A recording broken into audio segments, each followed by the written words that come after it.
What's going on, Ian, and welcome back to the channel. It's your boy Mav, bringing you back to another wrestling list, man. You know what I'm saying? You tune in to overrated, underrated.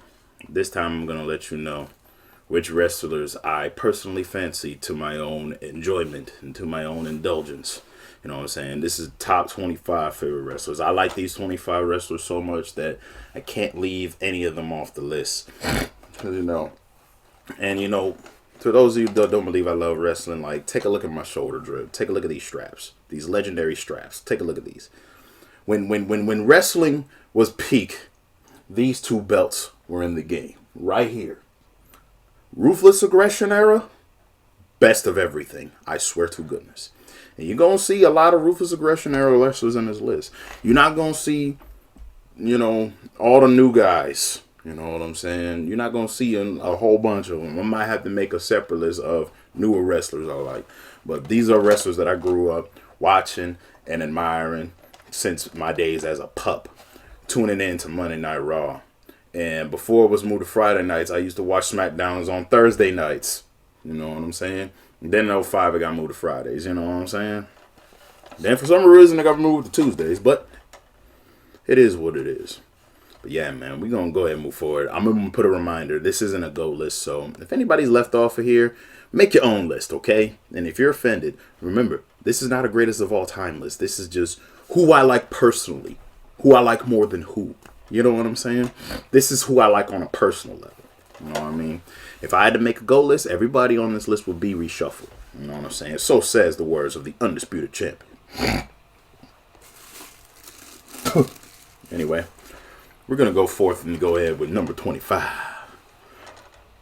I'll give you a hint. It's a bird. Is it a plane? No. Stand back. There's a hurricane coming through.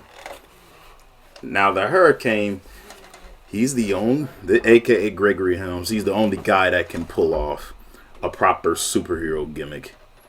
And actually make it, like, entertaining. That's why he's on this list. You know what I'm saying? From the moment I heard his theme song and I saw him come out in that cape, you know what I'm saying? I knew, I'm like, this guy's going to be a smash hit. And he was for, like, a short duration of time. You know what I'm saying? From, like, '02 to '05 up until he took his mask off. Like, the Hurricane, you know what I'm saying? He was never really, like, a main eventer, but he had the wrestling ability to be, set in position for that, you know what I'm saying? Because, like, his mic skills were very, very good. Like, he could compete on the mic toe-to-toe with The Rock, where, y'all remember when he was feuding with The Rock in '03? You know what I'm saying? And The Rock was a Hollywood Hill, he would always ask, whoa, The Rock, you used to be an idol, an icon, loved by millions and millions. But now, you come out tonight and you trash the people. What's up with that? And then The Rock was trying to come back at him, calling him a hamburglar and stuff like that. And then there was one time where The Rock, after he eliminated Hurricane in a battle royal, and he was like, I heard you screaming, Rock, but that was when Booker T threw your ass over the top rope. And then The Rock was like, The Rock was screaming something in the air. He screamed, cool, machete. You know what The Rock was screaming in your ears, man? And then the Hurricane was like, well, judging from what I saw in that curtain, it just may mean that the Scorpion King got a tiny ding-a-ling. And I'm like, hey, yo, no Diddy, bro. And then he was like, no. There's a reason why they call The Rock easy there, big fella. But nah, man. I would have to say a lot of my favorite matches from the Hurricane was when they, his matches when he teamed up with Kane, and they called themselves Hurricane. I liked those matches. But I just have to say my top three are when he beat The Rock with a roll-up after Stone Cold music was playing and they distracted him, so it wasn't necessarily a clean victory. And then there was the time where he almost beat Triple H with a choke slam. You know what I'm saying? after doing his Eye of the Hurricane, aka Nightmare on Elm Street move. And then I would also say another great match when he's in his Hurricane Gimmick. I like his set of matches against Paul Burchill, even though they used him to bury Paul Burchill. I still liked them, and they were pretty entertaining on Tuesday Night ECW. You know what I'm saying? So yeah, man. But I have to say, like, peak Hurricane. You know what I'm saying? When he's takes off the mask and becomes Gregory Helms, and he pretty much runs the cruiserweight division. You know what I'm saying? Like, you couldn't, imagine a better cruiserweight champion than Gregory Helms at that time. You know what I'm saying? Rey Mysterio was already in the main event. Matt Hardy had went to Raw at that point, so they had no other cruiserweights to push but him. So yeah, man. Shout out Hurricane. Number 24. He's one of the football players turned wrestlers. And a lot of y'all are split on him. Me, I have a slight degree of respect for this guy, so I put him on the list. Bill Goldberg. Now, I look. Before I knew about him ending Bret Hart's entering career prematurely, and looking back, he wasn't the very best worker, but he did have that intimidating factor in that physique and that build. You know what I'm saying? That could warrant him basically a threat to the Raw locker room. You know what I'm saying? Like, granted, when he first came to WWE, because that's how I latched on to Goldberg, because I didn't grow up watching WCW like you guys did. You know what I'm saying? I didn't grow up watching WCW like that. So I was always more into, you know what I'm saying, WWE. And when I first saw him spear The Rock live on television, I'm like, yo, this guy's a threat. This guy's a problem. You know what I'm saying? And then, like, The Rock called him out next week. He was like, you Goldberg, The Rock, one-on-one, the biggest match of all time. It's put in front of you. The Mills and The Rock says this. Nah. And I'm like, yo, he's scared of this guy. This dude is a problem. Rock, why don't you go up against him? And then when The Rock lost to him at Backlash to put him over, you know what I'm saying? I'm like, yup, it's official. This guy is a monster. And then, like, dude, his matches feuding with Triple H and Evolution. Peak Goldberg to me, in my opinion. A lot of y'all say it's a 127-0 streak. Look. I told y'all, I was never a fan of WCW. I didn't grow up watching it. I grew up watching WWE only. You know what I'm saying? And I just heard about him, you know what I'm saying, from people who were WCW fans talking mad shit about him. You know what I'm saying? And I was split because I didn't know him. But when he debuted and started feuding with Triple H, I'm like, this could be the guy that could end Triple H's reign of terror. Because you guys, we WWE fans know how sick we were of Triple H always holding the World Heavyweight Championship. We was hoping and praying for this one person. We was hoping and praying for a miracle, a glimmer of hope to finally just get this belt off of Triple H. For God's sakes. And we thought Goldberg was the guy. A good teaser was when, in SummerSlam 03, when he speared Chris Jericho through the doggone pod, and dude was going crazy. Like, spears everywhere. You know what I'm saying?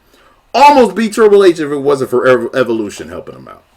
You know what I'm saying? And then when he finally beat Triple H at Unforgiven that year, with his career on the line, we all thought that Goldberg was going to hold the title for very long. You know what I'm saying?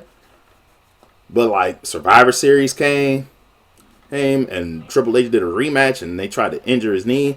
Goldberg still came out fresh, and I'm like, yup, he's going to hold the belt for a while. And then WWE pulled a big Uno reverse card. It was like, nope, we're going to throw Kane in here to throw off Goldberg, and we're going to have Triple H get the belt back again. And I'm like, man, we are so screwed again. Why do they keep letting Triple H get the belt? Why? Anyway. But yeah, man. But if anything, though, what put him lower on this list, I did not like how his first WWE run ended. Because y'all know, you fans that have watched WrestleMania 20 closely like I did, y'all know why I say that.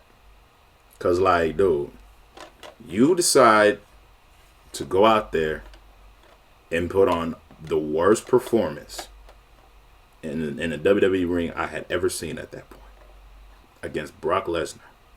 After an amazing build-up. The build for this feud, with his first feud with Brock Lesnar, amazing. Amazing. You know what I'm saying? You already began a storyline with him at the Royal Rumble when Brock Lesnar crashes your interview. Then you said, I'm going to go to Mania and give back my title once I smash everybody in the Rumble. Brock Lesnar comes out, F5s you, and then, like, once you get up, he's staring cold at you after exiting the ring like a coward. Then Kurt Angle comes from behind and throws you over the ropes. You know what I'm saying? Then, you tell Brock Lesnar, you're next, you son of a bitch. You're next. You know what I'm saying? Come on. That's great. That's great long-term storytelling, man. And then, hell, Austin, Stone Cold Steve Austin, gives you the ticket to No Way Out, front row seat, to go watch Goldberg defend the title against WWE Championship against Eddie Guerrero. And you get in there and spear the living hell out of Brock, weakening him for Eddie to hit him with the frog splash to win the title from him. And then Brock Lesnar goes on SmackDown the other week. He said, I beg you, Vince McMahon, give me Goldberg. And then Vince goes on Raw and denies us. And then Austin, you know what I'm saying, being the hype man for the crowd that he is, he's like, if you want to see Brock Lesnar versus Goldberg at WrestleMania 20, give me the hell yeah. Because he was the sheriff of Raw. And then Vince finally granted it. And then while he was trying to be a guest, and Vince told Austin he's the guest referee, you know what I'm saying, he's having Austin guest referee an impromptu match with Vince and Eric Bischoff. But guess what happens? Brock Lesnar comes up out of nowhere and F5s the heck out of Austin. And he steals his ATV. You know what I'm saying? Come on, man. This is great writing. Great writing. They just had to ruin it by putting on what just so happened to be the butt fumble of the WWE. That's what I call that match. The butt fumble. 23 years. It would take 23 years for them to make up for that. It would take 23 years because I think their match at WrestleMania 33 was amazing. For the short amount of time that they had to work in and for the limited movesets, I decided to let it slide. It was a makeup call. But yeah, man. All in all, man, Goldberg, man, Hall of Famer for sure, but for you to be the GOAT, I don't see that. Anyways, 23rd favorite wrestler. I love this dude so much because he's gonna be one of the only black guys on here. So, can you say 5 time? 5 time? Can you dig it, sucker? Booker T. Yes, Sirski. Dude, you cannot tell me this dude did not know how to put on a show. You cannot tell me any better. You cannot tell me that this dude doesn't know how to throw on the clinic. Like, this guy's moveset is otherworldly. He can go from power scale wrestling to high flying in a moment. His mic skills were, definitely the top. Can you dig that, sucker?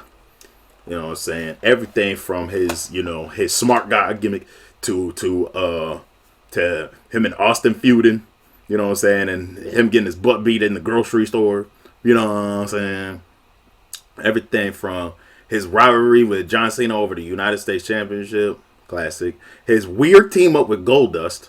His rivalry with Triple H over the World Heavyweight Championship at WrestleMania 19, golden.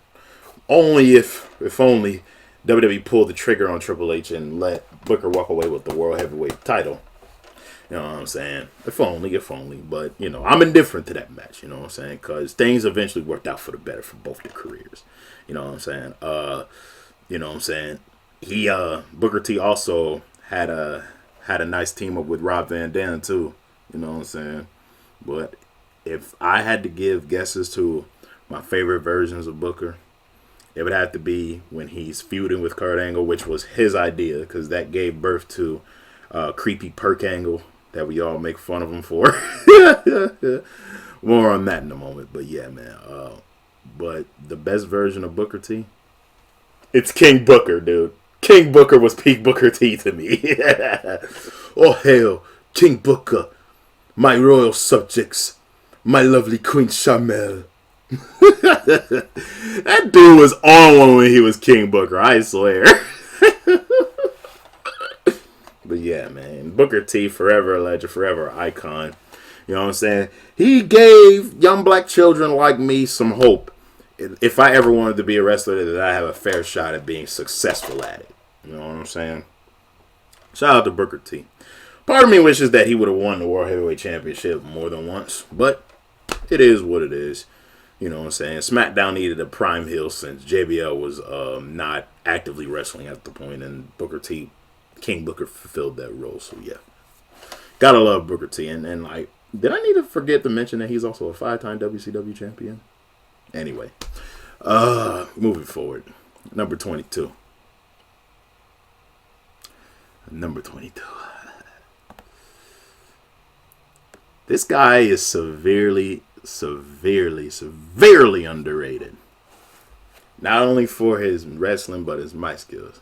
And he has one of the dopest theme songs of all time. Ladies and gentlemen, I give you, hailing from Toronto, Christian, a.k.a. Captain Charisma.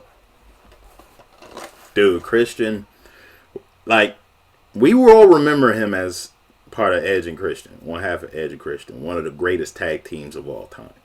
That's how most of you remember him. But if you were paying attention to his singles runs as the IC champion, where like he had a case to want to be part of the main event scene, just WWE's main event scene was still too loaded at the time.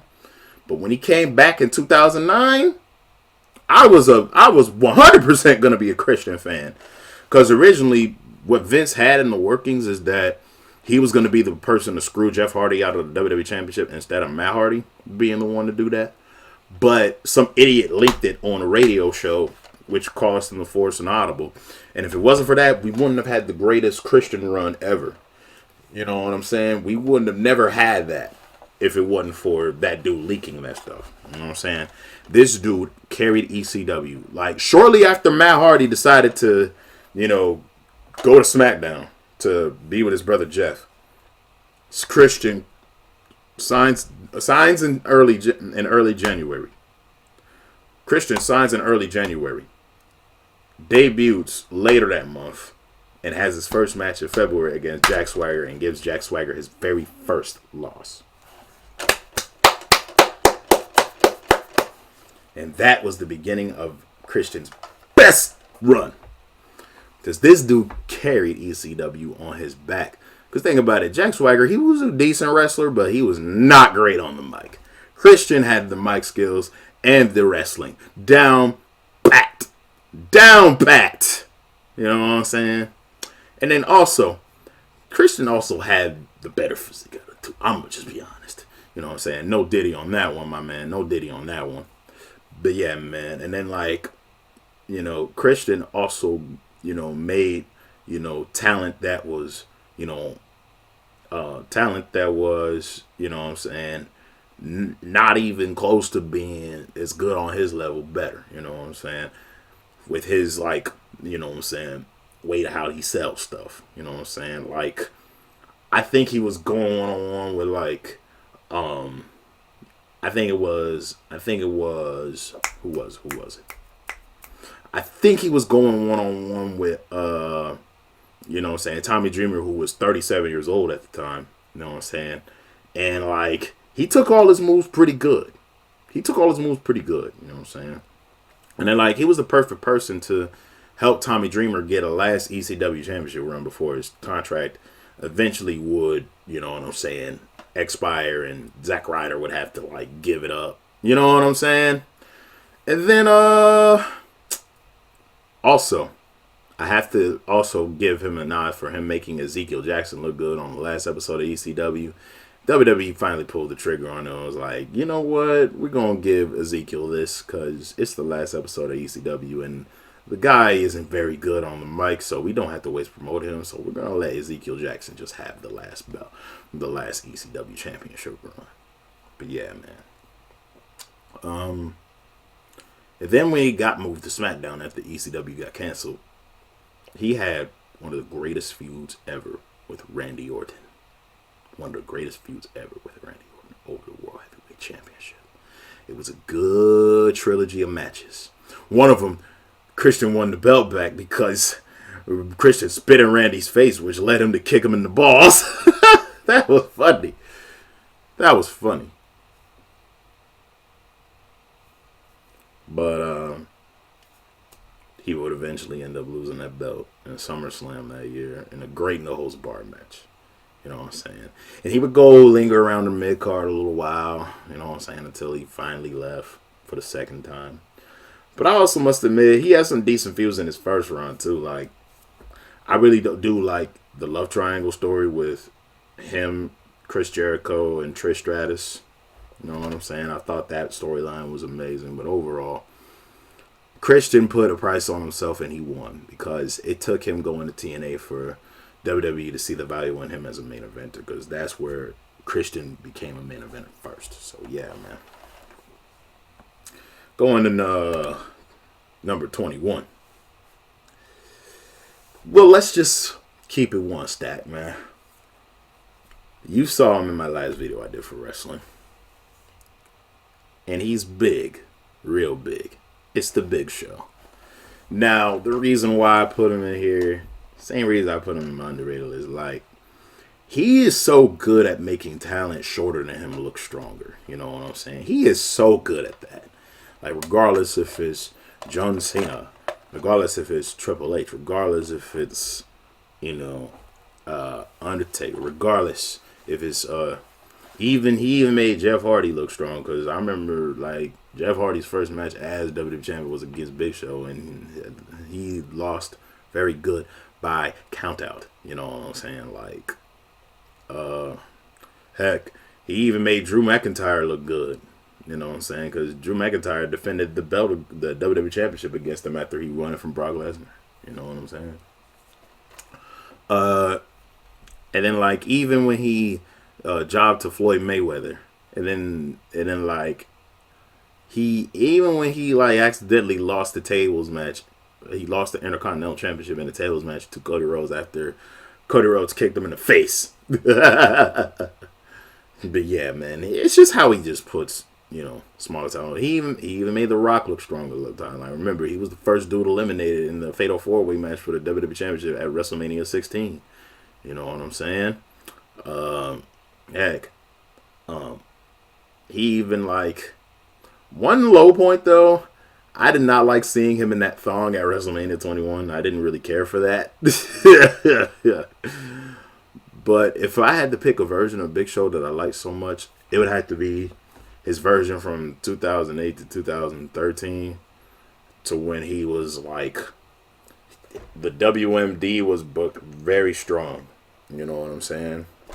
Like, that knockout punch was like dang near, like, it's like several grades below the punt kick for how severe it is. Wow! You know what I'm saying? Like, I remember one time Mark Henry was in Ted Long's office, and then Big Show was over there trying to beg Mark Henry for a title shot, and then Mark Henry's like, I don't need this from you. You could take your sovereign heavy breathing somewhere else. Like I was saying, then Big Show just decked him like, wow! But yeah, man. And then, like, even in the midst of that time, he also saved the tag team division from going to absolute shit around that time. Like, him and Chris Jericho. Didn't like his title run he had with The Miz, but I liked it when he had with Chris Jericho, because Jericho beat Showmiz any day of the week, if you ask me. You know what I'm saying? My only problem with Big Show, he be turning alignments too quick. You know what I'm saying? He never stays a face for very long, and he never stays a heel for very long. Like, you just know at some point he's just going to turn and turn and turn and turn and turn. That's the only negative I have about Big Show's career. That and his match against Akibo at WrestleMania 21. Like, I don't want to talk about it anymore. But yeah, man. Shout out Big Show for what he does for business. He does what's right for business. Number 20. This wrestler was also in my other video. This wrestler also in my last wrestling video. And he may be overrated, but I still like him to some degree, and that's CM Punk. And I put this picture up here because this was when I was a legitimate CM Punk fan. Like, I liked this version of CM Punk. You know what I'm saying? And I even was around when he did the whole cult of personality switch up. You know what I'm saying? But we all know this Fire Burns is arguably the better theme. Arguably. They're both good themes. But yeah, man.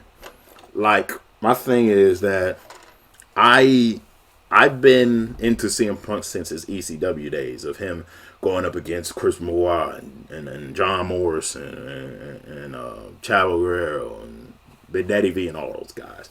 You know, being the ECW champion. You know what I'm saying? Stuff like that. Like, I was definitely, you know, well in tune with CM Punk as a character, you know what I'm saying? Even though he didn't get over too hard until 2009 when he got drafted to SmackDown and feuded with Jeff Hardy over the World Heavyweight Championship. You know what I'm saying? I wasn't that even, he didn't get his over as much, but even before then, I still respected, you know, what he had accomplished so far because he had already been ECW champion. He won Money in the Bank and cashed in against Edge. You know what I'm saying? And that was one of my favorite Raw moments of all time. And won the World Heavyweight Championship. Lost it because of Randy Orton's punt kicking him in the head at Unforgiven 08, rendering him out for the scramble match to defend the title. But that was a blessing in disguise. More on that in a second. But, you know what I'm saying, after that, you know, he had a nice World Tag Team Championship reign with Kofi Kingston. You know what I'm saying? And he also had a great Intercontinental Championship feud with William Regal. Considering that he, you know what I mean, he lost by he won by disqualification, but William Regal kept the title. He lost by disqualification, you know what I'm saying? But by the third time they went at it for the Intercontinental, it was no DQ, and it was in his hometown of Chicago. And boy, was that crowd on his feet when CM Punk finally got it. He would lose it to JBL, like, I want to say weeks before WrestleMania, but yeah. Fact of the matter is, from mid 08 to like early 09, when he was a face, I was into CM Punk. And then like my respect for him kind of soared when he turned heel, you know what I'm saying, against Jeff Hardy. And like, I personally hated him, but I still respected him, you know what I'm saying, because, you know what I'm saying, at the time everybody was in love with Jeff Hardy, you know what I'm saying, but he had a great feud with him. You know what I'm saying? And then, like, his feuds with John Cena, Daniel Bryan, and Kane, and, you know what I'm saying, Ryback, and, you know what I'm saying, even Brock Lesnar, you know what I'm saying, all these feuds. The Rock. But, you know, you already know what keeps him from being high up on the list, man. His ego, bro. I'm sorry. And, like, people still think that he's just as good a shape as he is then, as he was then, in comparison to now. I don't think that he's the same CM Punk anymore. But anyway, moving forward. Number 19. The whole damn show. Mr. Pay-Per-View. Say it with me, guys. Rob Van Dam. Oh, I love this. See this guy wrestle. Like, even past his prime, he still moves like he has those educated feet that JR speaks of, man. Like, I loved his entrance music, especially that one of a kind. Hey, one of a kind. Come on, man. And like, dude, all the moves he used to do, everything from the Rolling Thunder to the handspring moonsault to the split-legged moonsault, the Van Daminator, the Van Terminator, you know what I'm saying, and Mopper, and everybody's favorite, the 5-star frog splash, the monkey flips, the wheel kicks, all of that, man. Like, bro, RVD is one of the most exciting wrestlers you could just flick on the TV on and just be captivated by, and your eye will be so glued to the screen you won't even think about turning twice, because before you know it, RVD's going to pull some amazing spot that'll make your head spin. Like, I remember one time he took a pile driver from Tommy Dreamer and he bounced himself off of the mat to make it look like he took it hard. Yeah. But yeah, man. I feel like if RVD's mic skills were sharpened back in like 02, 03, I feel like since the fans were feeling him a lot, I felt like he would have been a great candidate for them to give the World Heavyweight Championship to. But the problem was he couldn't stay off the weed. So yeah, man. But overall, man, I think RVD is, you know what I'm saying, definitely deserves his flowers, especially the work he would go on to do in TNA. You know what I'm saying? Like, not saying that's my favorite version of him, because, you know, my favorite version of him is his, you know what I'm saying, his 06 through 07 self up until he got busted for the weed. You know what I'm saying? Because, like, RVD was on top of the world at a point, because, like, this dude had the WWE and the ECW belts. And, like, dude, people were booing John Cena at One Night Stand when RVD won the belt. Like, people were booing him before he won. Like, you couldn't tell me RVD could be the Nod. But yeah, man. He's also one of the most underrated Intercontinental Champions of his time, too. And, like, multiple time World Tag Champ, man. I think he was also in a tag team with Rey Mysterio, too. You know what I'm saying? It's fire. His tag team with Rey Mysterio is fire. Like, his time on SmackDown, you know what I'm saying? I feel like he's underrated. You know what I'm saying? Like, nobody talks about it. Everybody knows him from his Raw runs, but his SmackDown runs, you know what I'm saying, don't even get talked about. But yeah, man, RVD is a legend in his own right. You know, he deserves to be the, you know what I'm saying, the Mr. Pay-Per-View. You know what I'm saying? He definitely is one of a kind, man. Shout out Robin and them. He's definitely should be a Hall of Famer. If he's not already a Hall of Famer in TNA, he should be. But I know he's a WWE Hall of Famer, and it took him too long. It took WWE too long to put this dude in the Hall of Fame. But yeah, man. One of the funniest RVD moments was when he made fun of Triple H for how he spits up that water. He was like, I never seen nobody spit up water as good as you do, Triple H. When he thought he was about to give him respect for what he does in the ring, he just turns around and just trolls Triple H. That was funny. Anyway, shout out RVD, man. All right, winding down. Number 18. We got Matt Hardy. I have to put him here. Like, if this was a tag teams list, him and his brother would definitely be in the top 5 for sure. Don't know which position, but they definitely be the top 5. But Matt Hardy, I feel like he doesn't get enough appreciation for not only his mic skills, but his technical work and his creative genius, and that's why he's on here. Like, every gimmick from the Man Who Will Not Die to the Broken gimmick and to Big Money to my personal favorite, Matt Hardy, the One. I love that gimmick. This dude was literally cutting weight so he could perform with the cruiserweights, bro. That was funny, bro. All the training videos and the diet videos had me dying, man. And this dude would come out and have his website thumbnail, and it would reveal a lot of Mattitude facts. This dude was a complete and utter class act, man. But yeah. And then, like, let's not forget, he's one half of the second realest feud in wrestling history. Y'all know what that is, right? Him versus Edge and Lita. And I have to put and Lita because Lita definitely cheated on this man. You know what I'm saying? And, like, Matt was pissed because it was happening while he was at home recovering from I think it was like, was it a torn ACL or a torn meniscus? I'm not sure what it was, but he definitely was home recovering from an injury. You know what I'm saying? And, like, the fact that, you know, Edge moved in on her and it was shortly after, like, I want to say it was like a bit before and during the divorce and all that. And I'm like, this is so slimy. Because, you know, Edge was married at a point, but I'm like, man, Edge is a slime ball for that. And, like, dude, the fact that John Laurinaitis fired him for going on Bite This and exposing Matt Hardy, I'm like, bro, what the hell? Like, and everybody was like, we want Matt. And we all did. And, like, bro, when he came back and feuded with Edge, stuff for legend right there. Stuff for legend.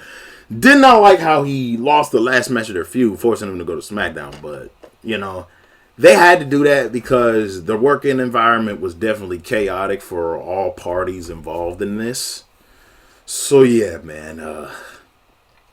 But apart from that, I did like his ECW championship run. I did 100% love and appreciate that because like it didn't take Jeff to eventually win the WWE championship, and they both end up being champions. You know what I'm saying? While on SmackDown, and going up against Edge and Big Show. You know what I'm saying? That's also one of my favorite Hardy Boys matches. You know what I'm saying? But if I had to make a favorite singles match for him, I would have to say his it's between his United States Championship match against MVP, his WrestleMania 19 match against Rey Mysterio, and then like the steel cage match against Edge where he twisted faded Lita. Those are my top three right there. Those are my top three.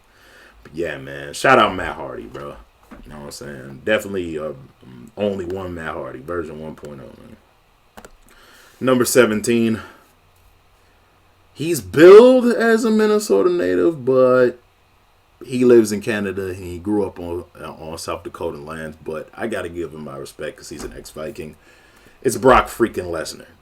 This guy is a freak of nature. We all know this. This guy, you look at him. He's, 295 pounds of pure manliness, pure pumping, you know what I'm saying? Pure iron and pure chiseledness. The guy's an anomaly, like we all used to call him to be. You know what I'm saying? Like he's one of them ones. Excuse me. He's definitely one of those ones. Like we can't even hack it. Despite how much we rag on him about how limited his moveset is now. We have to definitely give him his respect for, what he does for the business. Like when WWE was going through a rut in the middle of the PG reality era, him coming back in 2012 made headline after headline after headline. Like, dude, when he came back after WrestleMania 20, I'm like, what? After 8 years? He's back? What? Oh my God. And then he tries to shake John Cena's hand, but then he F5s him? And I'm like, dang, man. Dang, man. He didn't have to F5 him like that, but I'm like, if that's the way you make a return, I mean, what better way than to, you know what I'm saying? But yeah, man, like, he's definitely one of the best, like, pure athletes to ever grace the WWE ring, like, hands down. Like, and I had to put a picture of him, you know what I'm saying, in between his first two runs because, like his very first run at being on top of the main event in SmackDown where he was running shit in SmackDown, and his feuds with Kurt Angle and Big Show and Undertaker and John Cena definitely was, like, part of the peak era of SmackDown. And him losing the belt to Eddie Guerrero the way that he did was cinematic in itself. You know what I'm saying? His first run was soured by that Goldberg match, but like I said earlier, they made up for it. You know what I'm saying? But another high point for Brock Lesnar is when he destroyed Super Cena, and because of that, and he made Cena go to the mid card and, you know what I'm saying, be a U.S. champion and do that open challenge. Like, it was a blessing in disguise, for real, for real. So yeah, man, shout out Brock Lesnar. You know what I'm saying? Definitely, I would have to say, he has a lot of dud matches, but if I had to give one match my favorite, it's definitely his WrestleMania 19 match against Kurt Angle. That, in my opinion, is his best match ever, despite the botched shooting star press almost making him, like, break his neck. He had a concussion, though, which, you know what I'm saying, I agree with Taz on the commentary on there where he said, I don't know how Brock Lesnar isn't dead. We didn't know either. You know what I'm saying? But that match right there was a technical classic because the fact that both of them had to take the next week off because they was hurt after that, and they battled through injuries to finish that match. And, Brock had to lose his had messed around and lost some of his memory after that match, man. Speaks volumes of what kind of a beast that Brock Lesnar is. So, yeah, man. Shout out Brock, man. Number 16. I'll give you a hint. He's a very, very, very bad animal. Batista. Now, Batista, he started off as a deacon for Brother Devon, but when he got to Evolution, we got to see way more of him, and I'm glad we did. Like, this dude was like the big muscle, like, you know, because Evolution's gimmick was wrestling's past, which is Ric Flair, wrestling's present, which is Triple H, and wrestling's future, which is Batista and Randy Orton, despite Batista being, geez, I don't know, 6 months older than Triple H. But yeah, man. Batista is one of the spearheads of the ruthless aggression era that we all grown to love. Like, this guy, there was hardly anything dislikable about him, you know what I'm saying, apart from his affiliation with Triple H. Like, how he was properly booked in 2005 was peak Batista.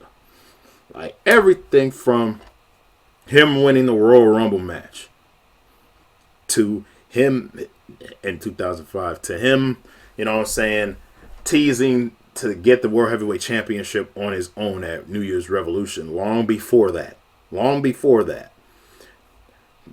You know what I'm saying? And then, like, him listening in on Triple H and Ric Flair making fun of him behind his back. You know what I'm saying? And him, you know what I'm saying, picking in between, you know what I'm saying, to stay on Raw and challenge for the World Heavyweight and to be on SmackDown and challenge for the WWE Championship. Him picking in between the two, teasing. Like, he throws the Raw contract down. And then he looks at Triple H and Ric Flair and gives them the thumbs up. And then he frowns and then gives them the thumbs down. And then before you know it, he slams the contract down, the SmackDown contract down. And then he, like, disposes of Ric Flair very quick. And then he powerbombs Triple H through the table. And then he picks up the Raw contract and signs it. He picks up the Raw contract and then he signs it. You know what I'm saying? And then he tells him, I'm staying right here on Raw. And I'm challenging you for the World Heavyweight Championship. And he throws the mic down. And I'm like, this is the greatest moment in Raw history. You know what I'm saying? The match itself was pretty good, though. Like, you know, Triple H bled for Batista to put him over real good. You know what I'm saying? Like, and I loved it. I love seeing every moment of it. You know what I'm saying? Like, him and John Cena winning these belts respectively. Stuff of legend right there. Stuff of legend. Stuff of legend. But yeah, man. And it's like ever since then, ever since him and Triple H's, you know, Backlash cage match, Batista was on top. In terms of SmackDown, because he was only second behind John Cena, but like, this dude, man, he took on every challenge. And it wasn't no Mickey Mouse BS either. You know what I'm saying? He had the record for the longest reign as a World Heavyweight Champion. He had the record for the longest reign as a World Heavyweight Champion. For a reason. You know what I'm saying? But yeah. And then, like, I must also say, the version of him that turned heel in 2009, hilarious. Because this dude lost a Fatal 4-Way match, and he, like, pretty much dominated Rey Mysterio. He was choking him. He was like, you're supposed to be my friend. Freaking hilarious. And then Rey was like, Dave, please, man. We can work this out, man. Dave, please. And then he threw him. He was like, ah! And then, like, every single week, he would demand the spotlight. He would just demand everybody just put their attention on him. He was like, everywhere I look, I see money. Dollar signs, dollar signs, dollar signs. And then, like, what was the real nail in the coffin for his heel run? When he was like oh my God. He was like, when Ray was like, what about Eddie? Eddie wouldn't want this, man. And then Batista was like, Eddie's dead, Ray.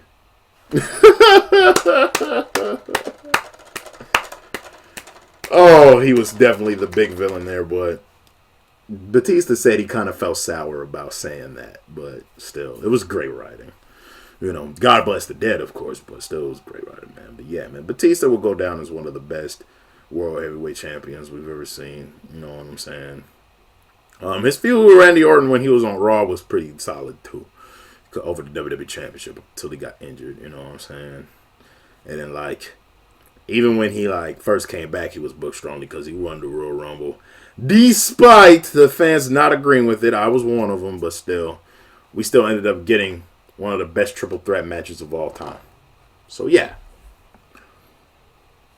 Shout out Batista. You ended your career on a great note too, losing to Triple H finally. That was the only win Triple H ever got against Batista. But anyway, moving on. Number 15. This guy. This guy's a monster. A big red one. Kane. Now, everything from his monstrous Hellfire debut to him when he did the Kane Rooney, from his comedic outbursts, everything from when he first took his mask off and started terrorizing people like Eric Bischoff and Linda McMahon, RVD. Dude, this dude even tombstoned a priest. And then like Kane also, you know what I'm saying, impregnated Lita too. Oh, this was good. Kane was good TV regardless of like, you know what I'm saying, ruthless aggression, early PG. He was good TV. I swear to goodness he was good TV. And like, this dude also performed the greatest choke slam ever. Like, hands down. You know what I mean? But yeah, man, I would have to say Pete Kane was from when he like first took off his mask up until like around like early 06 when he teamed up with Big Show. That's Pete Kane to me. Because past that, like, he started having dud rivalry after dud rivalry, dud feud after dud feud. Still maintained his a big red monster character, but like, dog. Everything from his feud with Great Khali, not that memorable. I did like it when he teamed up with Undertaker on SmackDown when he got drafted to SmackDown in mid 07, but well, after WrestleMania 22, shortly thereafter. But other than that, apart from him winning Money in the Bank and beating Rey Mysterio for the World Heavyweight Championship and him having one last feud with Undertaker before Undertaker would go on his only appearing at WrestleMania run, it's Kane, bro. It's Kane. And at a point, he also held the record for most competitors eliminated at the Royal Rumble. But yeah, if I had to pick a favorite match of Kane's, it would have to be his it would have to be between his Inferno match with the Undertaker. That was very good. And then I would also have to pick out his. I would also have to pick out his matches against Edge for Lita. You know what I'm saying? And then like, I also like his I also think that his match against Kurt Angle at WrestleMania 18 is severely underrated too. But yeah, man. Shout out Big Red Machine Kane. Hey, Kane for president. That's all I'm gonna say. Kane for president. Alright. Coming in at 14. This is considerably low, but remember, it's not a GOAT list. It's my list. You guys know him as a showstopper. But for me, he's just Shawn Michaels. The Heartbreak Kid, the icon, the main event, Mr. WrestleMania, Shawn Michaels.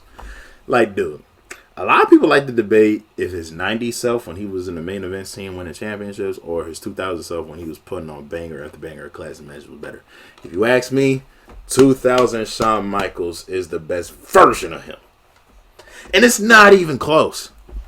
What matches, apart from that amazing ladder match with Razor Ramon and his matches against Steve Austin and Bret Hart at 2 consecutive WrestleManias before he blew his back out, no diddy.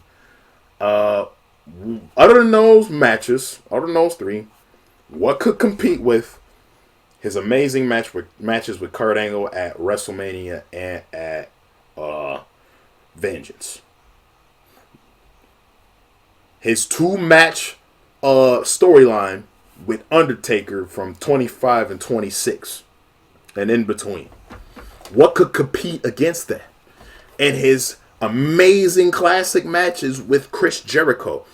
Since from WrestleMania 19 to Unforgiven 08 to No Mercy 08.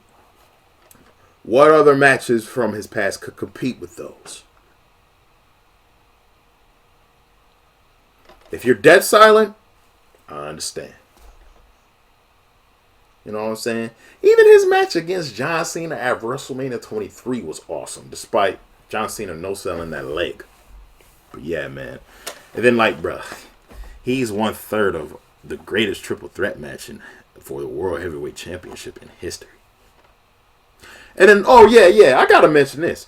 Y'all, what other matches from his '90s self could compete with his banger against Ric Flair for his career? What other ones? Need I say more? Need I say more? And not to mention, this dude made a fool out of Hulk Hogan at SummerSlam 05. Like, y'all remember how he was overselling everything, proving how overrated Hulk Hogan was? Yeah, Hulk Hogan won the match, but Shawn Michaels did that to prove a point. And the point was very well driven home. Like, Hulk is only as good as his competitors make him out to be, man. But yeah, man. Shout out Shawn Michaels. Arguably the GOAT. One of the most versatile wrestlers of all time. Period. But yeah, man. And if I had to pick a best out of all those amazing matches I watched with him in it, it's him versus Taker at 25. Because I felt like if anybody should have broke the streak, it either should have been him or Triple H. Not Brock. But anyway. Coming in at number 13. I know I feel like I'm taking forever, but I promise I'm going to speed up. This wrestler is very controversial. But I love him as a wrestler regardless. It's Chris Benoit. A lot of you guys are very, very, very, feather ruffled by the mentioning of this guy, but I'm going to say some things in a positive light about him that you may or may not agree with, and that's totally fine. But as long as y'all don't get y'all panties in a bunch about him. Now remember, I'm not promoting what he allegedly did. And I say allegedly because we don't know 100% what happened. You know what I'm saying? Like, anything could have happened in that house over that terrible weekend in June of 07. Anything could have happened. You know what I'm saying? But I'm not going to get into that. What I am going to get into is that he won the greatest triple threat match of all time. And him, alongside my previous entry, Shawn Michaels, are the only Royal Rumble entrants to win it from spot number 1 and last throughout the whole entire Rumble. Like, legitimate. Like, this dude, you know what I'm saying, multiple time IC champ, multiple time Intercontinental champ, but he's arguably one of the greatest United States champions of all time. Definitely in the top 5. Because, like, when he held that United States belt, it had some purpose to it. Everything from his rivalries with Orlando Jordan to Booker T to even my favorite rivalry, you know what I'm saying, for the U.S. belt, him and MVP. That was a great series between those two. It was a great series. From Mania 23 up until, you know what I'm saying, he got traded to ECW. You know what I'm saying? Like, great feuds. And the fact that this dude was a double champion holding the World Tag Team and the World Heavyweight, amazing.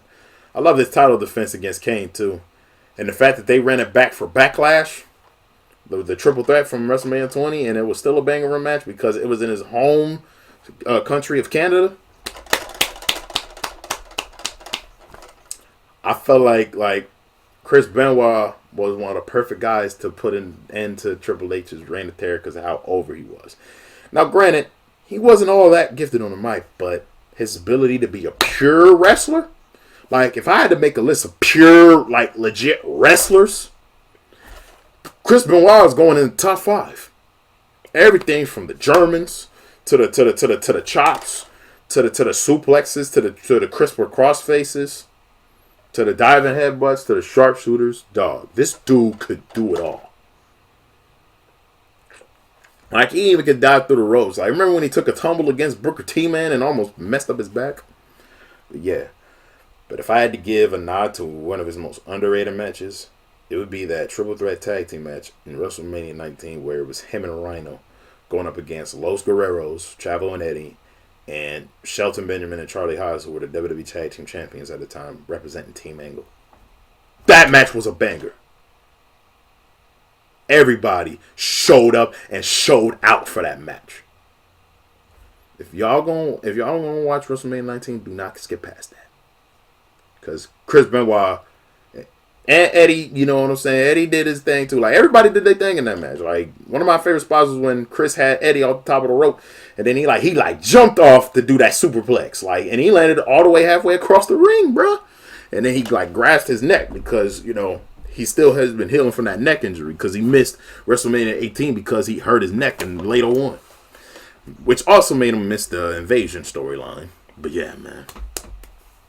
There will be nothing. I don't think there will ever be another wrestler like the Crippler himself, Chris Benoit. You know what I'm saying? He's one of the most gifted wrestlers I've ever witnessed firsthand. And I am glad to have lived through a period where I could just see him, you know what I'm saying, get out there and just put on a show. But yeah, man. And if it wasn't for Eddie dying, who knows what could have happened to Chris Benoit? Who knows what could have happened to his wife and his son? Who knows? If Eddie doesn't die in 05. But yeah, man. Rest in peace, Crippler. Rest in peace, Chris Benoit. Rest in peace, Nasty. Rest in peace, Daniel. Anyway. Number 12. I know this is going to be considerably low for you, some of you guys, but I didn't gravitate towards him as much as you guys did. Because there was another guy in the Attitude Era that I gravitated toward. Actually, two more, but we'll get to those in a bit. But regardless, Stone Cold Steve Austin is still one of the GOATs. Like, you can't lie. Like, he's still one of the GOATs. Like, this dude, he started the Attitude Era very strong. But it was soured and marred by him joining the Alliance. That was a low point. And then even before that, Vince turned him heel at the most inopportune time. Like, why would you turn him heel in his home state of Texas in the middle of WrestleMania after he wins the belt? Nobody's going to boo. It doesn't work. Come on, Vince. But yeah, dang. What else I was going to say? Yeah. They also, if he didn't get injured so much toward the tail end of his career, he definitely would, like, be cemented as number one. Some of y'all have him as number one. Me, like, he's in the top 5. If I had to make another go, if I had to make an unbiased go list, Steve is going in my top 5. You know what I'm saying? But yeah, you can't hack him. Like, you know what I'm saying? I think he won the WWF title 6 times. Like, y'all remember the Smoke and Skull belt? You know what I'm saying? His feuds with Mike Tyson, Shawn Michaels, and my favorite feud, The Rock. But everybody's most iconic feud from this guy is when he went against Mr. McMahon. And it worked because everybody has that one boss in their life that they just want to kick the shit out of. And Steve Austin represented a version of ourselves that we wish we could get to, but we don't want to because we don't want to lose our jobs. And the fact that Vince was screwing him over and over and over again just made him that more pissed off. But yeah, man, the reason why I had him so low, like I said, injuries. But if I had to pick a favorite match, you know what I'm saying, out of all his matches, in my personal opinion, man, I would have to say his match against The Rock at WrestleMania 19, which would have been his permanent retirement match if he didn't come out to go against Kevin Owens at WrestleMania. I think it was 38, 39. One of those two. WrestleMania 38. Yeah, it was WrestleMania 38. If he didn't come out of retirement at WrestleMania 38, he definitely would have just, you know what I'm saying, ended his career on a high note and putting over one of his greatest rivals of all time. But regardless, nonetheless, the Stone Cold Stunner is one of the greatest finishers of all time, by the way.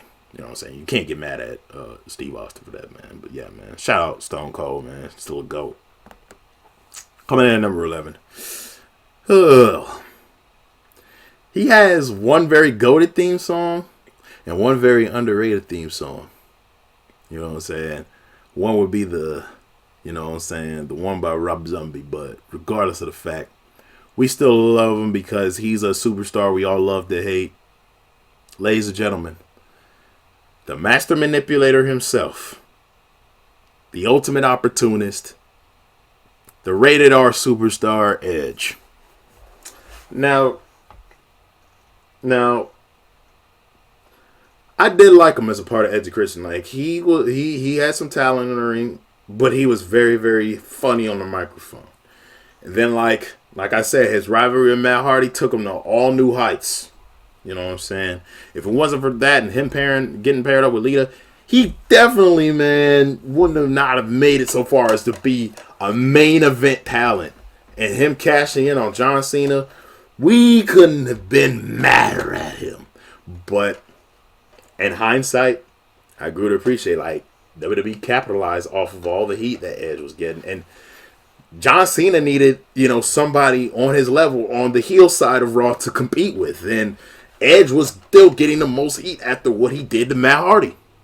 It made perfect sense.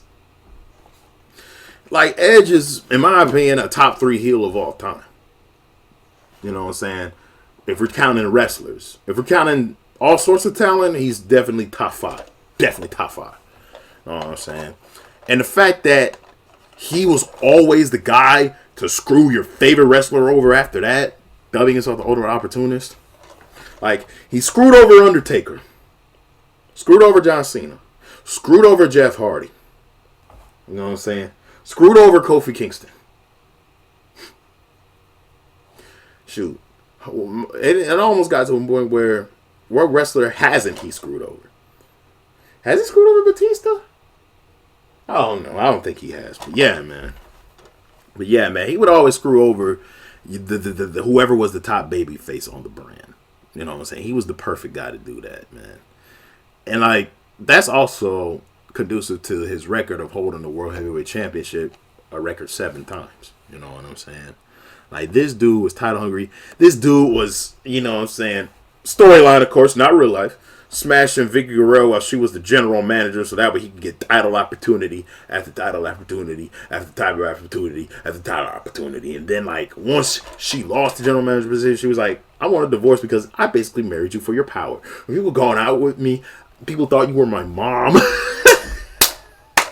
Stuff a legend, bro. Stuff a legend. Stuff a legend. But yeah, man. That's how Edge will forever go down. But if I had to pick a favorite moment for me from Edge, it's when he returned at the 2010 Royal Rumble. Like, and I knew that he had to win at that point, because you don't do a big return like that after a devastating Achilles injury and not win the Royal Rumble. You knew he had to win that, bro. Like, I remember watching live and I was jumping out my seat like, oh, it's Edge, bro. It's freaking Edge, bro. Man. And then, like, you felt for Shawn Michaels after he got eliminated, but you kind of knew he was going to get eliminated, and he was super kicking everybody after he stupidly super kicked Edge back into the ring. You know what I'm saying? He had to do that. And then, like, him and John Cena were the last 2 guys. And then he just happened to throw Cena over the top rope to win, and I'm like, dude, this is Edge's best moment right here. Apart from him, you know what I'm saying, stealing the WWE Championship from John Cena and stealing the WWE Championship from Triple H at Survivor Series 08, you know, after having Jeff Hardy ruled out, this is definitely his best moment right here. And then he would later do it all over again when he returned at the Royal Rumble 2020. With the whole dad beard and all that. Coming up with a ripped ass physique, man. He didn't win that one. He would go on to win the next year's one after staying in a Rumble majority of the time. But man, he just peak cinema. And the fact that he didn't even win a world title, he was just there to put other guys over, speaks volumes. I don't watch AEW, and I hope he's having the time of his life, but he deserved the Hall of Fame status that he had acquired. You know what I'm saying? And I thought that he was never going to wrestle again because of his spinal stenosis, too. You know what I'm saying? That definitely was a blow to my heart, because I'm like, this dude was responsible for so much of my memories. Good ones and bad ones. But yeah, man. Ain't going to be another sleazeball radar superstar. Also, need I forget to mention, this dude fulfilled one of our biggest pipe dreams. Literally. No diddy. This dude, after he won the WWE Championship, smashed Lita in the middle of the ring. Luckily, my cable remote had a last button, so I would switch between the Disney Channel and that. Me and my older brother, so that way we couldn't get caught. It was all soured by Ric Flair and John Cena. Well, Ric Flair, he was funny. He was like, not only are you a bad champion, but you're also terrible in the sack. Now let me show you how it's done. And I'm like, Ric Flair, if you don't get your old senile ass out of here, man, you probably took some Viagra before you got in that ring, man. And then John Cena I think he gave Lita the FU, but yeah, man. Also, another great Edge moment is when he speared Jeff Hardy at WrestleMania X7, but I don't like to talk about WrestleMania X7 so much. It's an overrated WrestleMania in my opinion, but move forward. And then, like, it's between him winning the Money and Bank and him cashing in for the number one Edge moment. But if I had to pick a number one Edge match, it's between his triple threat match with Daniel Bryan and Roman Reigns was awesome. It definitely has a contending argument. His Unforgiven 06 match against John Cena is my favorite. And then if I had to pick one where he won, I would have to pick the Chamber match in 2009 where he knocked out Kofi Kingston and took his place.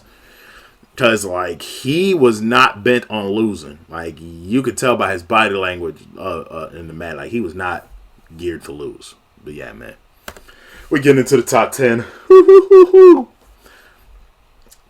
Ladies and gentlemen, we have the wrestling machine himself, Kurt Angle. Now, granted, when I was younger in WWE, you know what I'm saying, I didn't pay as much attention to him. But when I noticed that he became the WWF champion in December is when I started really paying more attention to him.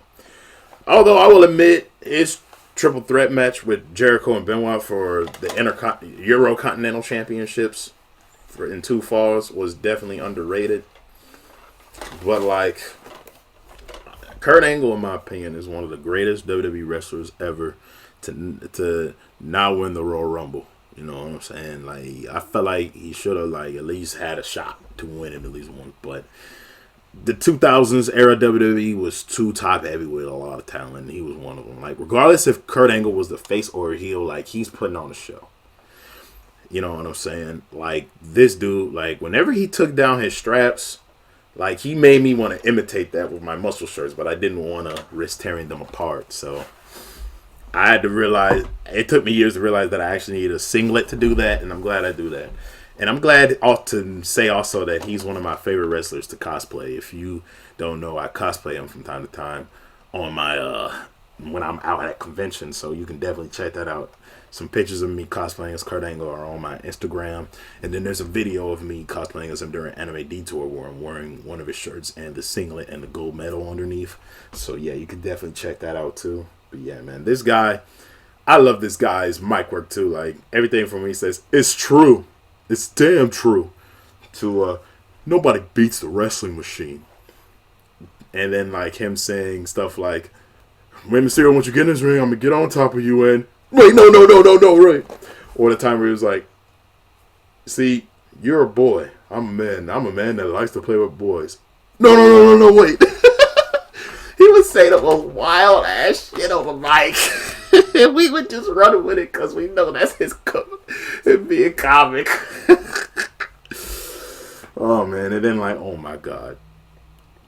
Him creeping after Sharmell. He was like, "Booker, I want to have sex with your wife. But not that regular kind of stuff. Talking about that bestiality sex." And I'm like, "Bro, chill out. This dude has no chill." Oh, my Lord. I do, but if you had to ask me what was peak Kurt Angle, man. If I had to pick a favorite match from his match against Shawn Michaels at WrestleMania 21 takes the cake. Like, easily for me. Second behind that would have to be his match against Eddie Guerrero at WrestleMania 20. That was awesome. And like his SummerSlam 03 match against Brock Lesnar was amazing too. Like, it was just as good as his 19 match where he lost the title to him. Definitely, most definitely. And then like his match against the Undertaker at No Way Out of '06, that's definitely up there too. Cause 2006 Kurt Angle, when he was the wrestling machine, was peak Kurt Angle. When he had the mouth guard and like won a over the top World Battle Royal to be the World Heavyweight Champion after throwing Mark Henry over the rope with his legs. Amazing. Amazing. But yeah, man. World Heavyweight Championship Kurt Angle doesn't get talked about enough.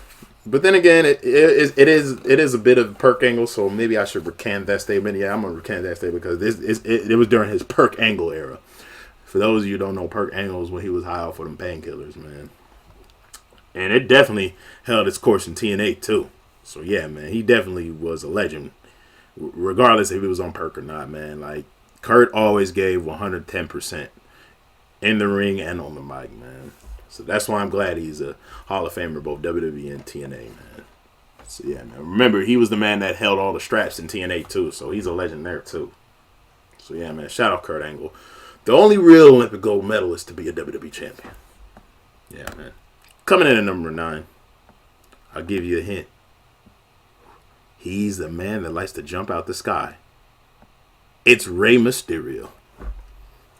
He's arguably the greatest masked wrestler ever. He's the greatest masked wrestler ever. It's not even a debate, dude. Like, there is no disappointing when he comes in the ring. When he gets in the ring, you're in for a show. I can't think of really one bad match he was a part of, really. I can't think of one terrible match he was a part of. Maybe his matches against Great Khali, because, you know, Great Khali sucks. But, yeah, like, this dude, like, every time we watched him, we was in for a great surprise because, like, he would do some whirly-dirly magical type shit. Like, this dude was, you know what I'm saying, otherworldly. And, like, the young fans loved him. Like, if you were a kid and you watched Rey Mysterio, you loved him. You wanted to get a mask. Like, I remember my brother had a Rey Mysterio mask, and I'm like, man, I want me one. He would let me wear it from time to time, but I would always have to give him back, and that would make me kind of upset because I kind of felt like I was Rey Mysterio. But yeah, man, 619 is also one of the greatest finishers ever. But yeah, man. Although I do have to admit, if it wasn't for Eddie Guerrero dying, that main event push and him breaking the at the time the record for the longest time spent in the Rumble would have never been broken. So yeah, there's that.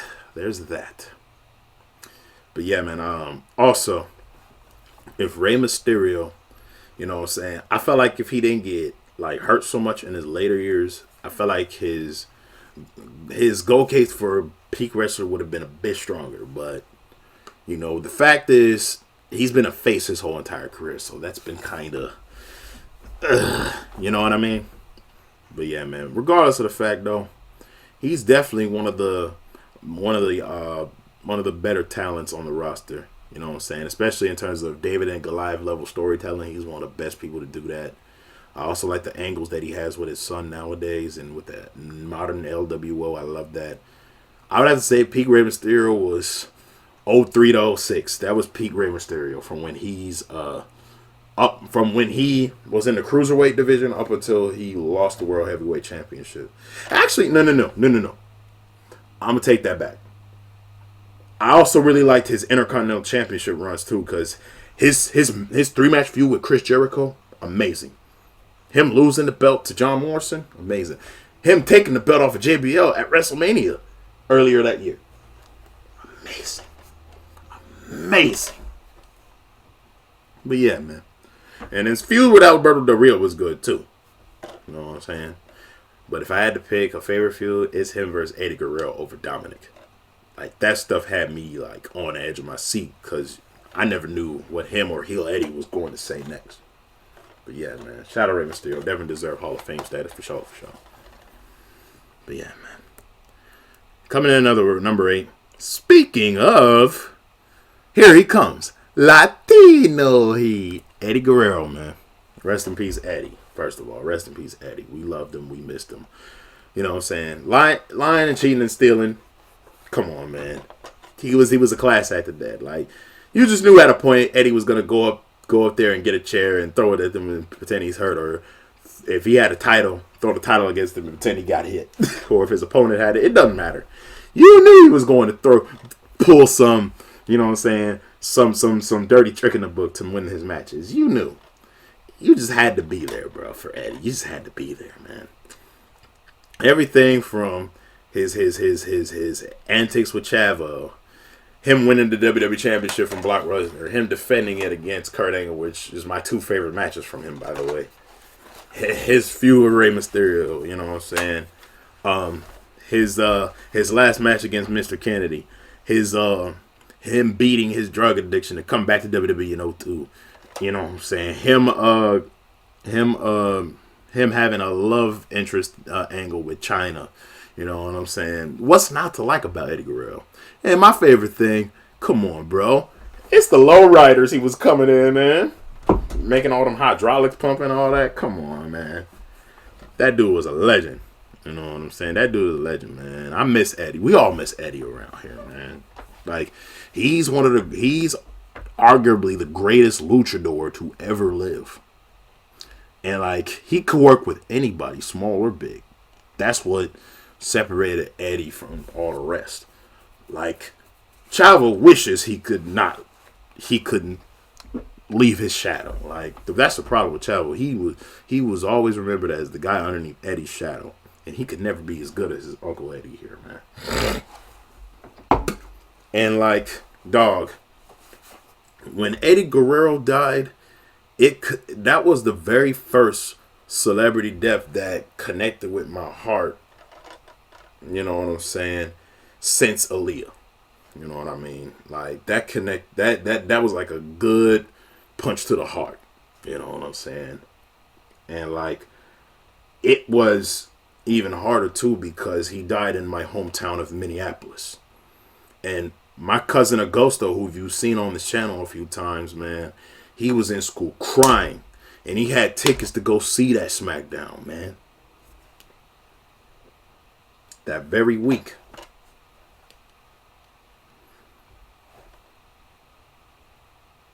Tragic. But regardless, he'll still go down as one of the greatest to ever do it. You know, first WWE United States champion. You know what I'm saying? Multiple time tag champ. Won the IC championship. Won the European championship, I think. Got to be WWE champion. And I also love how selfless he was being because he let JBL get the belt. Because, you know, the responsibility of him being champion was weighing on him. But yeah, man, I kind of wish, like, the damage that his addiction did wasn't enough to warrant him to pass away at the young age of 38. But yeah, man. Rest in peace, Latino. You'd never be another Eddie Guerrero. Number 7. If I had to make an unbiased goal list, this guy would be maybe top 3. Because this guy does more than break the walls down. It's Chris Jericho. Chris Jericho. Oh, man, what's not to like about this guy? He's very versatile. You know what I'm saying? Ayatollah, rock and roller, Y2J, best in the world at what he does. Like, there's a lot of people that get their style from Chris Jericho. CM Punk, Miz, a whole bunch of people, man. Like, there's a lot of modern day heels that get their swag from Chris Jericho. May not want to admit it on camera, but it's true. You know what I'm saying? Like, come on. First undisputed champion. Come on, man. He was Chrissy 2 belts. After beating Rock and Stone Cold in the same night. Didn't like, a lot of people didn't like how he lost to Triple H at WrestleMania 18, including himself, but that's another discussion for another day. Had bangers of matches with Shawn Michaels. I would have to say one of his best, arguably his best match was the ladder match against him in No Mercy of 08. You know what I'm saying? He has the record for holding the Intercontinental Championship for 9 times. Like, he's the greatest Intercontinental Champion I've ever seen. Hands down. Like, and then, like, bruh, his version, his best in the world at what he does gimmick from September 08 to up until he left, peak Jericho. Like, dude, everything he did, from where he would call us fans parasites and hypocrites and sycophants and all sorts of super duper smarty art words to make him come off like he's a legitimate genius. All that stuff is stuff of legend right there, man. Like you can't say that wasn't peak Jericho. You know what I'm saying? And then like he also he like I said earlier, he helped Big Show save the tag team division. You know what I'm saying? Like, dude, he stood toe to toe with Shaq in the ring, and he was like, when they told me that the most dominant player in the NBA was coming here, I thought they would have been talking about Kobe Bryant. But yeah, man, you gotta love Chris Jericho. You know what I'm saying? Also, during this era of Chris Jericho, like, he saved Jeff Hardy from getting injured. You know what I mean? But yeah, he definitely has had some low points past that peak Chris Jericho. Like, him losing to him losing to Kevin Owens at WrestleMania 33, I think that was a low point. Because, you know, Jericho was supposed to win. I would say him putting Fandango over. Like, he's never won WrestleMania as a face. It's always when he was a heel. You know what I'm saying? That's one of the things that I didn't care for. You know what I'm saying? In terms of Chris Jericho's booking. You know what I'm saying? He's having the time of his life at AEW right now, but, you know what I'm saying? Regardless of how long he takes to retire, he still will go down as one of the GOATs. You know what I'm saying? Shout out Chris Jericho. Shout out Chris Jericho. He should have won the Royal Rumble in 2012. That's another thing I'm mad at WWE about post Prime Jericho. Should have won the Royal Rumble. But they didn't want to pull the trigger. But yeah, man. And the fact that he's never won the Money in the Bank, despite him being the person that invented it, is egregious. Oh, yeah, also, he beat Goldberg one-on-one in a real-life fist fight. So, yeah, man. Number 6, I'm going to try to zoom through these as quick as I can. Number 6, we got Triple H. I mean, come on, it's Triple H. You know what I'm saying? 14-time world champ. Come on, man. Multiple-time IC champ. You know what I'm saying? The current chief executive officer and front runner of WWE and talent. You know what I mean? The current, you know what I'm saying, man behind the curtain. You know what I mean? With his long-term storytelling. You know what I'm saying? This dude also committed the Reign of Terror. You know what I'm saying? He also was the champion during the McMahon-Helmsley era, putting over The Rock gracefully while Steve Austin was still injured. Starting another rivalry with Austin after revealing that he was the one that paid Rikishi to take him out. You know what I'm saying? One of the greatest heels ever. Like, this dude was a menace. Like, he forced Stephanie to marry him after drugging her. This dude committed necrophilia with Kane's ex-girlfriend. This dude was racist toward Booker T. Like, this dude was the ultimate villain.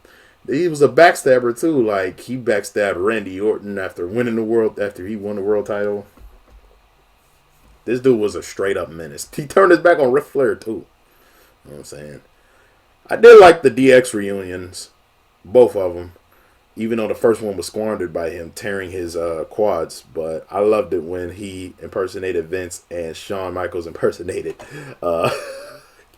That was the funniest shit ever.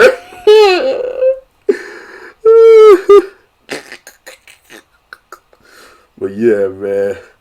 And dude, who could forget when he broke through Randy Orton's house with a sledgehammer? Stuff of legend right there.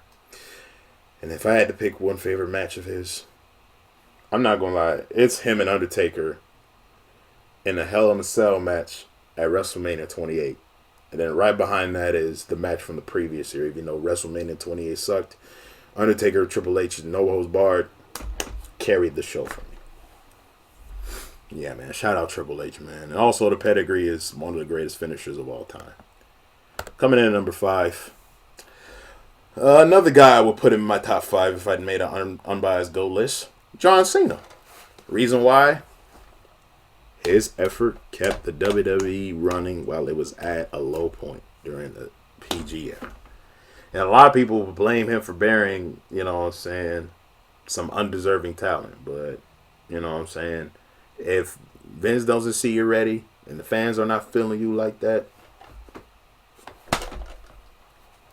who's to say that Vince didn't make the right call? Like, I don't think the Nexus was really ready to be in that limelight. And I don't think Ryback would ever reach that amount. You know what I'm saying? Of hype and all that. And I don't think, you know what I'm saying? Pretty much everybody up until, like, the Shield started debuting and other NXT talents started debuting, I didn't see them as ready to be in the limelight. You know what I mean? But yeah, John Cena tied Ric Flair's record. You know what I'm saying? He's arguably a GOAT. He's arguably the GOAT, you know what I'm saying, for lack of a better term. Arguably the number one guy.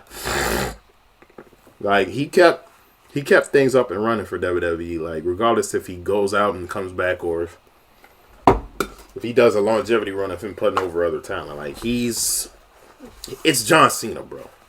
Like, kids liked him. Adults hated him, loved him at a point, but they grew to hate him. But me, I never hated John Cena. Like, I was still a John Cena stan.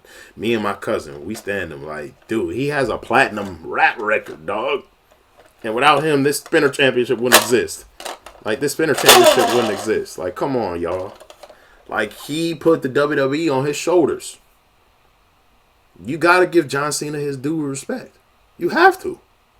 Like, you got to quit hating. Let's quit the hate, man. If I had to pick a favorite match, it's between his match. I said him versus Edge at Unforgiven 06. That was amazing. I think that might be my favorite. It's between that and that and his match against The Rock at WrestleMania 28. It's between those two for me. And then there's that Royal Rumble 07 match he had against Umaga. Amazing match. Love that match. And then, like, his return match against Chris Jericho for this, also very good. I liked that match. But yeah, man. Moving forward. Number 4. Another guy that I would consider in my top 5. Undertaker. Like, dog. It's The Undertaker, man. Come on, man. The streak alone makes him a GOAT. And the fact that the streak happened on accident. Y'all already know what my favorite streak match is. Him versus Shawn Michaels at Mania 25. But if I had to pick any others, you know what I'm saying? All his matches against Triple H. His other match against Shawn Michaels. His match against Randy Orton at 21. And his match against Edge at 24. Those are the best out of all his streak matches. You know what I'm saying? And his match against CM Punk at WrestleMania 29 is good too. But yeah, man. But if I had to pick a favorite version of Undertaker, I'm not gonna lie, it's when he's in his biker form, because I'm like, why do I feel like this is the actual him when he's not wrestling? I like it when wrestling blurs the lines of reality and kayfabe like that. Vince didn't like that character, but I did. And those of us in early Ruthless Aggression, late Attitude, we all loved it. And we didn't like it when Kane had to bury that character alive. But it did give a rebirth to the hybrid dead man. And that's what one thing I can appreciate WWE for is just us getting a hybrid dead man. You know what I'm saying? So that way he can be his original, dark self.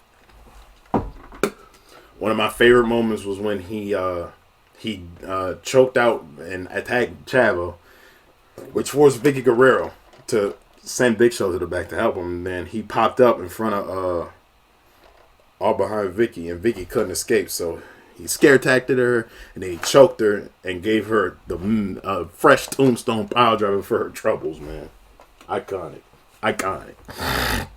Mm-hmm. But yeah, man, there'll never be another Undertaker. There'll never be another one like Undertaker. Hands down. Number 3. I hear something. It's voices in my head. Randy Orton. So yeah, Randy Orton, he definitely one of them ones. You know what I'm saying? Like, everybody likes to hype up the Legend Killer saga, but that wasn't peak Randy Orton. Peak Randy Orton was when he was running Raw in late '08, early '09, when he first started the Foreign Legacy and first became the Viper and got the sleeve tattoos and all that, and was punting everybody's heads off. Like, this dude said, he told Stephanie McMahon after kicking Vince McMahon in the head a week before, and then the Raw after he won his first Royal Rumble, he told Stephanie, "Fire me. Let me sue this whole company for everything that it's got. Cancel WrestleMania. Put these ingrates out of work. I am begging you, Stephanie McMahon, fire me now. Let me hear the words your father was about to say right before I kicked him in the skull." It took up until, for Randy Orton's reign of terror to end, it took from April of that year to about November. You know what I'm saying? For Randy Orton's reign of terror to truly come to an end. Because, like, Randy was just on a whole other tear in 2009. Like, 2009 was peak Randy. Like, he was diabolical. Like, he was already a rough and gruff, cocky badass, and that is capable of doing some damage in the mid-2000s underneath his Legend Killer gimmick. But, dude, bald-headed Viper Randy, you didn't want to F with him. If I had to pick a favorite match, I did like the match where he put the Intercontinental belt on the line against Mick Foley at, I think it was Backlash of '04. That was awesome. His first WrestleMania win against Mick Foley and The Rock with the other two members of Evolution, Batista and Ric Flair, was awesome too. But it's definitely, if it's not his match against The Undertaker at Mania 21, it's definitely when he got his lick back at SummerSlam '05 that year. It's definitely when he's got his lick back at SummerSlam '05. That and his match against Shawn Michaels for the WWE Championship, where Shawn Michaels couldn't use the Sweet Chin Music against him. That was pretty good too. And then his match when he defended the WWE Championship against Triple H and Randy Orton, that was pretty solid as well. You know what I'm saying? His match against CM Punk was fire too. You know what I'm saying? His match against CM Punk at WrestleMania 27 was fire too. It was one of the better matches out of that trash ass WrestleMania anyway, that I always go back to. But yeah, man. Ain't gonna be another one like Randy. You know what I'm saying? I'll also say his Iron Man match against John Cena at Bragging Rights '09 was amazing too. But yeah, man. Number 2, we got Jeff Hardy in the building. Now I put Jeff Hardy at number 2 because Jeff Hardy is who got me into wrestling. Like, when I first played WWF SmackDown Just Bring It, I first ran across him. You know what I'm saying? And then that started me watching wrestling from that point on. Like, I legit was watching wrestling because of Jeff Hardy. It was something about his armbands and his style of clothes. Like, it was a trend. It was a wave. But everybody know peak Jeff Hardy was late '08 to mid 2009 when he was on top of the world on SmackDown. Everything from, you know, saying him winning the WWE Championship in a triple threat match, favorite Jeff Hardy match, by the way, to him, you know, saying winning the ladder match against Edge to get the World Heavyweight title despite being screwed by CM Punk, but getting that same title back at Night of Champions, you know what I'm saying? And then, like, in between that, you know, his second feud against Matt Hardy. Bro. Because they already had a first feud in, like, I think it was like late 2000, early 2001. Like, I know it was like brief, but it didn't land as hard as 2009 when Matt Hardy screwed him over. Like, you couldn't help but feel for Jeff Hardy. Like, we wanted him to stay WWE champion longer, but the jealousy of Matt Hardy overtook him and led him to do what he did. So yeah, man, perfect writing, stellar writing. And then like everything from his house fire, and then his car accident, and his pyrotechnic accident, everything that was bad happening to him. Oh my goodness. We never thought it was Mac, but it turned out to be Mac. We never thought it was going to be him. You know what I mean? Shout out the creative team of Freddie Prinze Jr. for even putting the WWE Championship on Jeff Hardy, because it was not originally Vince's idea. It was Freddie Prinze Jr.'s idea. Shout out him. You know what I'm saying?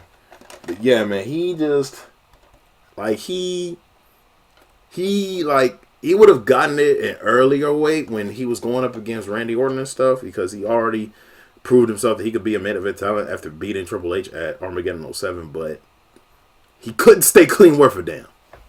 But yeah, man. But don't you just like, and then like, don't you just love all the times like he's swantoning off ladders and stuff like that, man? Classic. Like even his swanton dive off at the top of the stage at Royal Rumble 2000. You know what I'm saying? And even at WrestleMania later that year. Classic stuff, man. Classic stuff. You know what I'm saying? Jeff Hardy, though, like, he definitely, like, I don't see how he isn't into the Hall of Fame yet. You know what I'm saying? He should be in there. Sooner rather than later. But I'm guessing WWE's probably waiting until his TNA contract is done. And then they're going to let him come in for one small run and then call it a day. Hopefully he gets his wish of retiring against Roman, because that's one of the things he wants to do, is have a feud with Roman Reigns. But we'll see about that, because Jeff Hardy still does have the star power, because he's beloved in the wrestling world. Beloved. You know what I'm saying? And he's also one of my favorite wrestlers to cosplay. So yeah, man. Shout out Jeff Hardy. Last but not least, Jeff Hardy got me into wrestling. But there's one guy that made me stay there. And I am always somewhere smelling what he's cooking. No diddy. The Rock. Now, Jeff Hardy made me watch. But when I started watching Jeff Hardy, he was not in the main event. You know who was at the time? This guy was. And the fact that, you know what I'm saying, he's a brother like myself, I naturally gravitated towards him more, because he had my same color. But yeah, like, this guy had the charisma, the greatest mic skills of every wrestler ever. You know what I'm saying? How he's not in the WWE Hall of Fame, I'll never know. They probably are waiting for him to officially retire, but that's beside the point. The fact that he's back, you know what I'm saying, gives me goosebumps. But yeah, man, The Rock, like, he's definitely arguable. In my unbiased goal list, he's definitely arguably up there for sure. Like, the reason why I held him so high is that when Austin was out injured, he came through and, like, helped keep WWE afloat amidst towards the tail end of the Attitude Era and towards the beginning of the Ruthless Aggression, where he, after becoming Undisputed Champion, after arguably my favorite match with him in it, being that triple threat match at Avengers with him, Kurt Angle, and Undertaker, he goes to SummerSlam and puts over Brock Lesnar in the best of ways, man. Then he leaves and becomes this Hollywood character. After he's done wrapping up his movie, he becomes this Hollywood character. And this is, in my opinion, don't shoot the messenger. This is his best gimmick ever. You know, and if it wasn't his best gimmick, he wouldn't have brought it back today. Dude, I remember he was dissing Toronto, saying, "Oh, yay, Toronto, yay." He's like strong, taller than a lighthouse, quicker than a buck. Biggest thing to hit Toronto because the Maple Leafs suck. I'm like, ooh, he's getting so much heat for this, and I love it. But even then, you couldn't help but still cheer for The Rock around this time. It's The Rock, bro. I remember he was like, he said, one time he said, during his one of his best bit ever, The Rock concert, he said leaving Sacramento, I won't ever stay. But I'll be sure to come back when the Lakers beat the Kings in May. Comedic gold. Comedic gold. But yeah, man, even his return in 2011 was freaking iconic. Granted, he hosted arguably the worst WrestleMania of all time, but still. And then, like, him coming back to in-ring action in Survivor Series leading up to his match against John Cena at WrestleMania 28. Amazing. I loved it. I loved it. I loved it. And the fact that he performed a proper passing of the torch to John Cena.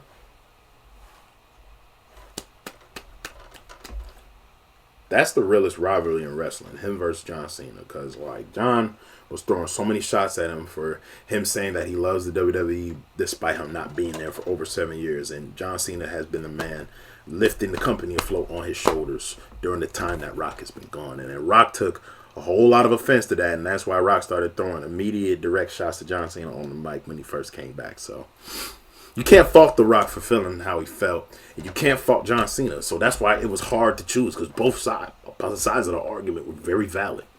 You know what I'm saying? So yeah, man. But John Cena can't talk now because he literally did the same thing. You know what I'm saying? Dip in and out of WWE for Hollywood. But anyway, if you guys enjoyed this video, man, don't forget to leave a like, comment, and subscribe. I apologize for this being so long, but it's 25 of my favorite wrestlers. I couldn't stop talking about them because I love these guys so much. I love wrestling so much. It's my favorite sport. Apart from, you know, it's my number one favorite sport because you know why? They don't lie to you about it being scripted or fixed. You know what I'm saying? The other sports do. But anyways, I'll see you guys soon. You know what I'm saying? Hopefully, when this video drops, we'll be past 1.6K. You know what I'm saying? We on the road to that. Thank you all for supporting and watching, tuning in. I'll see you all in the next list video. Hopefully, it won't be as long. Until then, peace out. Deuces.